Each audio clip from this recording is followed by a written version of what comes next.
ఏం చెప్పి లాట్లు వెళ్ళామండి మేము 3 నెలలు దాకా ఆగమన్నాడు. 3 నెలలు పోయాక చేతారు మీరు అన్నాడు.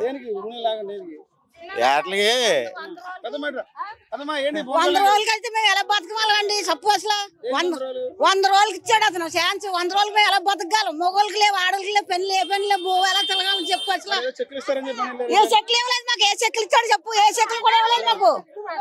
100 రోజులకి 100 రోజులకి ఎట్టాడు సినిమా. 100 రోజులకి ఎలా బతుకుతామండి చెప్పండి? మొగోళ్ళకి ఏ పాటలు లేవు, ఆడోళ్ళకి ఏ పాటలు లేవు, భూగోళ తింటాం చెప్పు. అసలు ఏ పనిలో రైలు కంపెనీలు కూడా చిక్కుకోనకి వెళ్ళలేదు. మరి ఎలా బతకాలి? భూ ఉండలేదు. ఓ పూట అనుకుంటే పూట అనుకోవడం లేదు. 3 నెలలు పోయాక చూస్తా అన్నాడు. తిండి పరిస్థితి అంటే మరి ఏం చేస్తాం? తిన్నట్టు ఎలా 15 రోజులు ఎలా గడప అలా గడుపుతాం. మమ్మల్ని చూడాలి, మేము బతనానికి దారి ఇవ్వాలి. పని చేస్తానని చెప్తున్నారండి 100 రోజుల్లోనే. ఆ 100 రోజులు అయిన తర్వాత మేము ఏంటన్నది చూడాలి.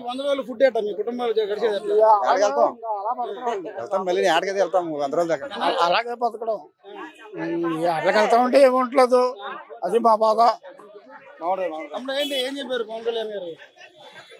పవన్ కళ్యాణ్ గారి మీద అయితే మాకు పూర్తి నమ్మకం ఉందని, మత్స్యకారులందరికీ పూర్తి నమ్మకం ఉంది. ఖచ్చితంగా ఏదైతే పొల్యూషన్ వచ్చి మత్స్య సంపద నశించిపోతుందో ఖచ్చితంగా పొల్యూషన్ అనేది కంట్రోల్ చేయడానికి పవన్ కళ్యాణ్ గారు ఒక 3 నెలల సమయం అడగడం జరిగింది. ఖచ్చితంగా ఆ 3 నెలల సమయంలో కూడా మత్స్యకారులకు ఎటువంటి ఇబ్బందులు లేకుండా మత్స్యకారులకి ఆయన సపోర్ట్గా ఉంటూ పొల్యూషన్ బోర్డులో కానీ కంపెనీలతో కానీ ఆయన మమైకి పోయి సముద్రంలో కూడా ఆయన ప్రయాణించి మా మత్స్యకారులకు సమస్య తీయడానికి ఖచ్చితంగా మేము నమ్ముతున్నాం.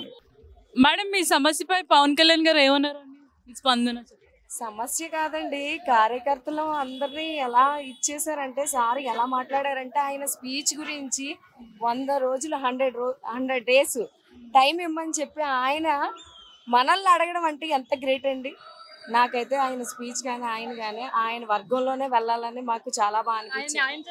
ఆయన న్యాయం ఏంటండి? ఆయన న్యాయం చేయడానికే వస్తున్నారండి. మనకి న్యాయం, ప్రజలకి న్యాయం చాలా బాగా జరుగుతుంది. మీరు కాబోయే సీఎం అండి. ఆయన డిప్యూటీ సీఎం కాదండి, కాబోయే సీఎం అవుతారు. మీరు విన్నారు కదండి. అదే చెప్పాను కదండి, టైం అడిగారు కదండి. కలుషితం అయిపోయిన దాన్ని క్లియర్ చేసి మన ఏదైనా కలుషితం అయిపోయిన ఏంటో నేను అవేంటో ఎలా చేస్తున్నారో ఏంటో అన్ని కనుక్కుంటానని చెప్పారండి మన కళ్యాణ్ గారు. ఓకే.